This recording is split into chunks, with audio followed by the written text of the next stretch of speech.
Part 1 तो आपने देख लिया होगा, नहीं तो आई बटन में लिंक डाली हुई है तो जरूर देख लेना। चलिए पार्ट 2 स्टार्ट करते हैं।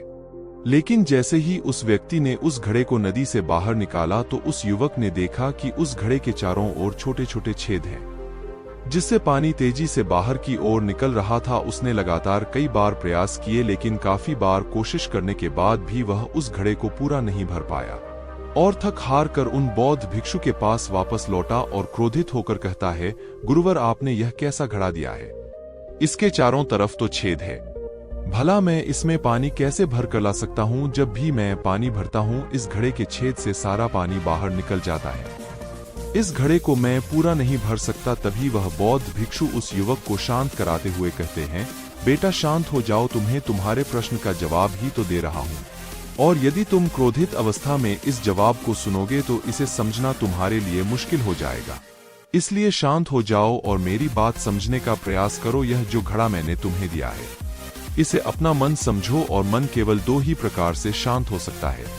पहला यह कि तुम उसे लबालब पूरा भर दो और उसमें कुछ भी और आने जाने की जगह ना बचे। क्या तुम इस घड़े को इस प्रकार भर सकते हो? इस पर वह युवक कहता है, हे गुरुवर मैं इस घड़े को लबालब नहीं भर सकता, क्योंकि जब भी मैं इसमें पानी भरता हूँ सारा पानी तो छेद से बाहर निकल जाता है। तभी वह बौद्ध भिक्षु उस युवक से कहते हैं, ठीक इसी तरह हम भी अपने मन को कभी नहीं भर सकते।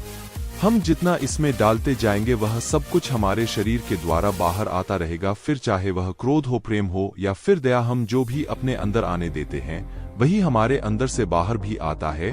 और इसीलिए मैंने तुम्हें छेद वाला घड़ा दिया, क्योंकि यह हमारी मन के जैसा ही है। और जब हम इस मन को बस भरना चाहते हैं तब तुम अपना समय बेकार कर रहे हो। क्या तुम्हें एक पल के लिए भी यह नहीं सोचा कि इसी प्रकार तो तुम अपने मन को भरने में भी लगे हुए हो? क्या इससे तुम्हारा समय बर्बाद नहीं हो रहा? क्या इससे तुम्हारा जीवन बर्बाद नहीं हो रहा? क्योंकि जिस भी चीज से तुम अपने मन को भरोगे वह तो बाहर निकल ही जाएगी। उस युवक को अपनी गलती का एहसास हुआ। वह तुरंत उन बौद्ध भिक्षु के चरणों में गिर गया और उन बौद्ध भिक्षु से कहता है, गुरुवर आपने सच कहा, मैंने कभी भी इसके बारे में नहीं सोचा कि मैं अपना जीवन अपने आप ही बर्बाद कर रहा था। मैं तो इस बात से अनजान था, लेकिन आज आपने मेरी आंखें खोल दी। परंतु गुरुवर अगर यह मन को पूरी तरह भरने का पहला तरीका मन को शांत नहीं कर सकता तो मन को शांत करने का दूसरा तरीका कौन सा है? गुरुवर मुस्कुराते हुए उस आदमी से कहते हैं, दूसरा तरीका है कि अपने मन को पूरी तरह खाली कर दो। इस पर वह व्यक्ति कहता है, गुरुवर आप ही मुझे बताइए कि मैं अपने मन को खाली कैसे कर सकता हूँ? तभी बौद्ध भिक्षु कहते हैं, बेटा यह तो बहुत ही सरल है, बाहर का कूड़ा अपने भीतर मत जाने दो, इस प्रकार तुम्हारा मन अपने आप ही खाली हो जाएगा। वह व्यक्ति कुछ देर सोच विचार करने के बाद बौद्ध भिक्षु से कहता है, हे गुरुदेव यह कैसे संभव है? जो भी हम देखते हैं सुनते हैं वह हमारे मन में ही तो जाता है, वह हमारे भीतर की ओर ही तो जाता है, फिर मैं उसे कैसे रोक सकता हूँ?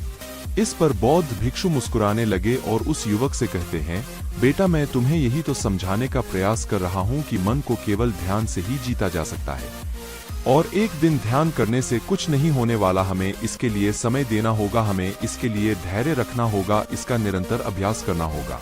आगे बौद्ध भिक्षु उस युवा से कहते हैं, बेटा क्या तुम्हें प्यास लगी है? युवक कहता है, हाँ गुरुवर मुझे बहुत जोरों की प्यास लगी है। इस पर उन बौद्ध भिक्षु ने उस युवक को पानी पिलाया और कहा, यह लो पानी पी लो, इससे तुम्हारी प्यास बुझ जाएगी। लेकिन मुझे एक बात बताओ, क्या आज पानी पी लेने से फिर तुम्हें कभी प्यास नहीं लगेगी?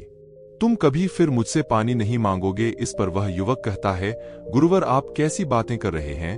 पानी तो हमारे जीवन का एक हिस्सा है, इसके बिना तो हम मर जाएंगे, और आप कह रहे हैं कि आज पानी पी लो और उसके बाद मैं कभी पानी ना पीऊं, यह भला कैसे संभव है? प्यास तो हमें रोज आती है और हम रोज पानी पीते हैं, इसके बिना तो हम मर जाएंगे। तभी बौद्ध भिक्षु मुस्कुराते हुए उस युवक से कहते हैं, ठीक इसी प्रकार एक दिन के ध्यान से हमारा मन शांत नहीं हो सकता, उसे भी रोज भूख लगती है और उसे रोज रोज हमें आहार भी देना पड़ता है, उसे भी रोज पानी पीने की जरूरत पड़ती है, और ठीक उसी प्रकार हमें हर दिन ध्यान करने की भी जरूरत पड़ती है।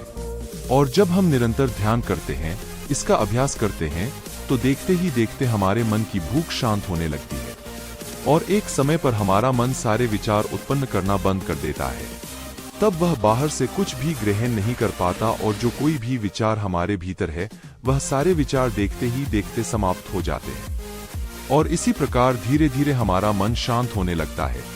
आगे वह बौद्ध भिक्षु उस युवक से कहते हैं, बेटा तुम ही तो कह रहे थे कि तुमने रात भर ध्यान किया है, लेकिन उसके बाद भी तुम्हारा मन शांत नहीं हो रहा। बेटा तुम चाहो तो 1 घंटे के लिए ध्यान कर सकते हो, चाहो तो पूरा दिन भर तुम ध्यान करो, लेकिन इसका लाभ भी तुम्हें उतना ही मिलेगा। अर्थात मान लो तुम्हारे मन को भी शांति केवल कुछ समय के लिए ही मिलेगी। यह हो सकता है कि वह 1 घंटे के लिए शांत रहे या फिर केवल कुछ क्षणों के लिए, लेकिन वह शांत अवश्य होगा।